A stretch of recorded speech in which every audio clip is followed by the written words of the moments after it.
Méditation de la communauté des disciples du Christ vivant en ce samedi de la 27e semaine du temps ordinaire, année liturgique A. Évangile de Jésus-Christ selon saint Luc, au chapitre 11, les versets 27 à 28. En ce temps-là, comme Jésus était en train de parler, une femme éleva la voix au milieu de la foule pour lui dire : « Heureuse la mère qui t'a porté en elle et dont les seins t'ont nourri. » Alors Jésus lui déclara : « Heureux plutôt ceux qui écoutent la parole de Dieu et qui la gardent. » Acclamons la parole de Dieu. Méditation. Frères et sœurs bien-aimés, aujourd'hui nous écoutons les meilleurs des éloges que Jésus pouvait faire à sa propre mère.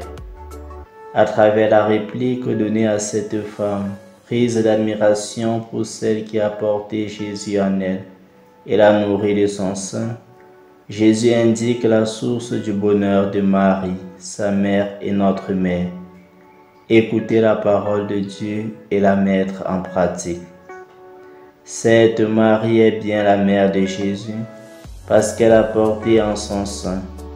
Mère, elle l'est également et parfaitement d'ailleurs parce qu'elle a su l'écouter et lui obéir. Et c'est à cause de cette docilité à la parole du Seigneur qu'Élisabeth déjà l'a proclamée bienheureuse. Le bonheur du chrétien dépend donc de l'écoute et de la mise en pratique de la volonté de Dieu.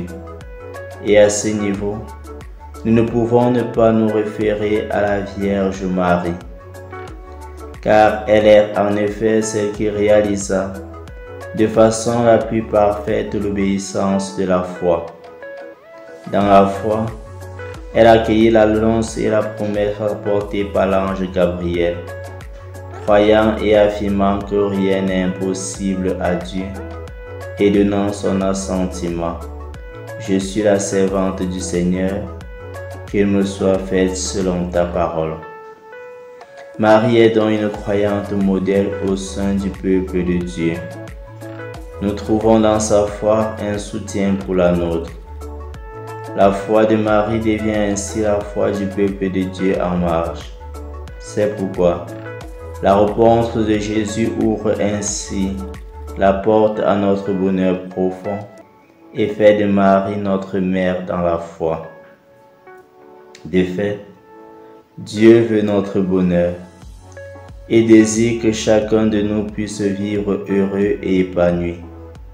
Cependant, les chemins pour y parvenir ne sont ni la richesse, ni le pouvoir, ni le succès facile. Le Christ nous introduit aujourd'hui dans une nouvelle dynamique portée par la mise en pratique de la volonté de Dieu.